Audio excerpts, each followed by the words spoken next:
आहे ते मेतके आहे मामांचं, आणि मेतक्या गावचेच कुशाबा पाटील आहेत. होय होय. त्यांचे तुम्ही चिरंजीव, त्यांच्याविषयी कुशा पाटलांच्या विषयी तुम्हाला काय माहित आहे, किंवा तुम्हाला त्यांनी काय मामांच्या विषयी अनुभव सांगितले ते आता आम्हाला ऐकायला आवडेल. आम्ही प्रत्यक्ष बळावमाला बघितली 20 वर्ष जातो मी बळावमा असताना.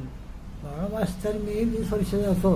बर ते आता आमच्या घरी घडलेले 2 प्रसंग म्हणजे ते आमच्या पश्चात घडले बर 1932-33च्या दरम्यान. बर तर ते पहिला प्रसंग म्हणजे काय, बाळोमा इथे आले मेतक्याला. त्याने नदीकडेलाच एक शेत आहे.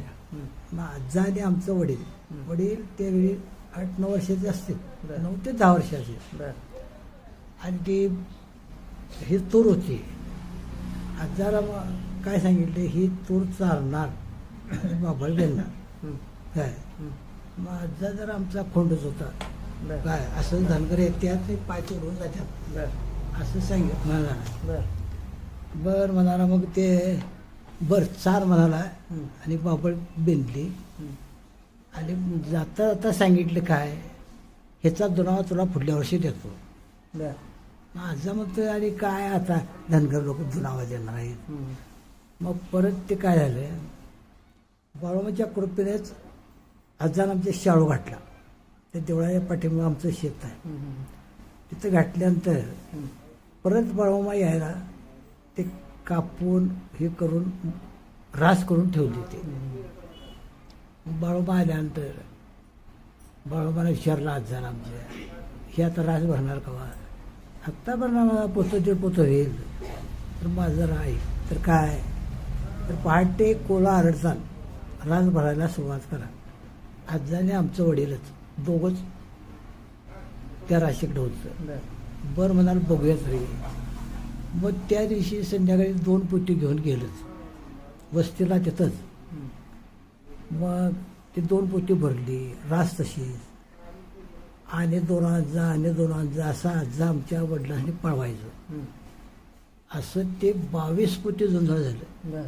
200 पिंडीला 22 पोती झुंजळ झालं. ते मालिकेला दाखवलंय बघा, ते आमच्या घरात जळले. मग बाळवण विचारलं, तुझं कर्ज फिटलंय? आजाला म्हणा फिटले की रांडाच्या मला 7 पिढीपर्यंत कारभार माझा बघायला पाहिजे. खुट्टाच मारला 7 पिढ्यापर्यंत. तर आमची 4थी पिढी चालू आहे पोरग्याची. म्हणजे अजून 3 पिढ्याला आम्हाला ते हे आहे. अजून त्याचं देणं फेडायला पाहिजे. होय होय. मग स्वतंत्र होतील. दुसरा आणखी कुठला अनुभव सांगणार होता तुम्ही? दुसरा एक म्हणजे आमच्या घरी घडलेला, बाळोमा येत असतात काय आजीला सांगावा दिला. त्यावेळी सांगायचो, कारण मोबाईल हे बी काय भानगड आत्ता अलीकडची झाली. तर बाळोमाने सांगितलं, जाऊन सांग जा म्हातारीला, मी आंबोळ्या खायला येणार आहे आणि 1:30 वाजता तयार ठेव. आमच्या आजीनं आंबोळ्या केल्या, सगळं झालं, मस्त आटली ती. मग बाळोमा आमच्या घरात येत होते 15-15 दिवसाला. कोपऱ्यात पुढच्या सोप्यात का नाही 15 दिवसात एक फेरी असायची यायची. मग तिथं बसल्यानंतर मग आजी आमची तांब्या घेऊन चालली बाहेर. कुठे झाली तर म्हणाला, तुझ्याच घरचं दूध खाणार. अगं ती आटून मला रेडको सोडले बेटा 2 लिटर दूध दिलं. ती 6 महिने सकाळ संध्याकाळ 2-2 लिटर दूध दिलं. हे 2 प्रसंग आमच्या घरात घडले. मामांना तुम्ही बघितलंय असं म्हटलं. बघितले. मग त्यावेळेला तुम्हाला काय अनुभव आला ते सांगा. तुम्हाला काय असा अनुभव आलाय? अनुभव आला म्हणजे काय, मी मॅट्रिक लावतो त्यावेळी काय झालंय, इथं हमीदवाड आहे पलीकडे. बर मॅट्रिकला म्हणजे 11वी त्यावेळी. मग बाळोमा त्यावेळी नव्हते, म्हणजे ध्येय ठेवला होता त्यांनी. ते ठेवलेला. बर मग ते इथे एक शिक्षक होता, तो म्हणाला काय तिथं हमीदवाडा शिकतोय, कापशीला जातो. माझा दोस्त आहे तो हेडमास्तर बर काय. आणि मग इथनं ते सगळं तिथं गेल्यानंतर सगळा पोर्शन शिकून संपला आता मॅट्रिकला. मी गेलो, मग आता परत तरी कसं यायचं. मग बाळोमा त्यावेळी सांगितलं, तर रांडाच्या तो हमीदवाडा सोडून कापशीला जाऊ नकोस, हमीदवाड्यातच राहा. मग आम्ही पोराटकी त्यावेळी. मग काय तेवढं समजतंय. मग झालं, परीक्षा आली, मार्चला 8 विषय घेतलं तर 4 विषयात 5, 4 विषयात नापास.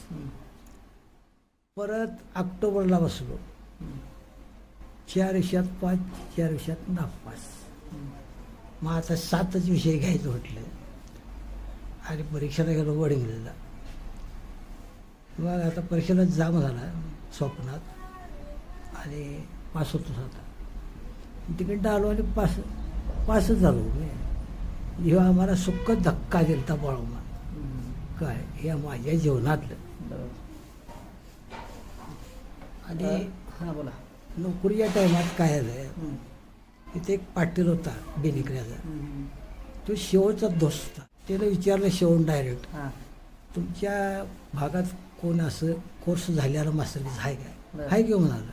बरं. तर नाव सांगा म्हणाला. नाव येऊ सांगितलं, सगळं झालं. फक्त मला 1000 रुपये द्यायचे. काय बरं ते दिलं. ते मग झालं काय, परत ते हे नाही, अर्ज नाही किंवा मुलाखत नाही, काय नाही, डायरेक्ट त्यानं ऑर्डरच काढली. काय मग हजर झालो मी. मग काय त्यावेळी जिल्हा परिषदेला जागा भरायच्या होत्या. एक 15 वर्षाचं काम केलं. जिल्हा परिषदेकडे बी लागलो, कोल्हापूर म्युन्सिपलला लागलो होतो. मग दोन्हीकडे कामं केलं. मग झालं काय, तिथं हजर झालो एक दिवस नगरपालिकेत. तवर हे ऑर्डर आली. हे आमचं वडील आणि मामा हे घेऊन आलं. तिथं दादा नॉमिनल दिली आणि आम्ही चाललो कुठं हातकणंगल्याला हजर व्हायला. त्या ठिकाणी झालं काय, पहिल्या गाडीत आम्हाला तिघांनी घेतलं नाही. म्हणजे गाडी फुल झाली, पुढं जाऊन तिचा ॲक्सिडेंट झाला. म्हणजे मामाचं कुठं कुठं लक्ष आहे बघा. मग दुसऱ्या गाडीतनं आम्ही गेलो.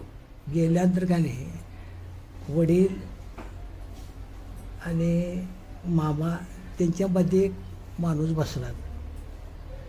तो सहज बोलता बोलता बोलला काय, तर काय करायचं चाललं सांगा. तर म्हणाला पोरग्याला ऑर्डर आली आणि ते आम्ही हजर व्हायचं चाललं. मीच म्हणाला विस्तार राहते काय, तुम्हाला एअरपोर्ट दिलं गाडीतच. म्हणजे अशी बाळूमामाच्या ह्याच्यामुळं आमची कामं भरपूर चालल्यात आणि अजूनसुद्धा ते बाळूमामाचं आमच्यावर लक्ष आहे. आमच्या वडिलांनी 7वी पास झाल्यानंतर झालं काय, हे ऑर्डर आली. त्या काळात यायच्या हो 7वी पास म्हणजे लगेच ऑर्डर आहे. हां. मग आल्यानंतर ते बाळूमामाला विचारलं आमच्या वडिलांनी. मग होय तुला ऑर्डर आहे. आमच्या वडिलांनी एक शिवी दिली हा सर बाळूमामात. अरे अंड्याचा म्हणाला 2 पैशाची नोकरी करायला आणि माझी नोकरी कर, कारभार कर, तुला काय कमी पडलं तर बघ. आणि अक्षरशः आमची त्यावेळी परिस्थिती अशी होती की तिघं चुलता आमचं मजुरीला जायचं. त्या मसोबामधून त्या देवळाजवळ फक्त मसोबाची अर्धा एकर जमीन होती, म्हणजे काही नव्हतं आमचं. मग बाळूमामाचा कारभार बघत 1000 रुपये करणं असे आमच्या भावकीजवळ 50 एकर जमीन घेतली. 50,000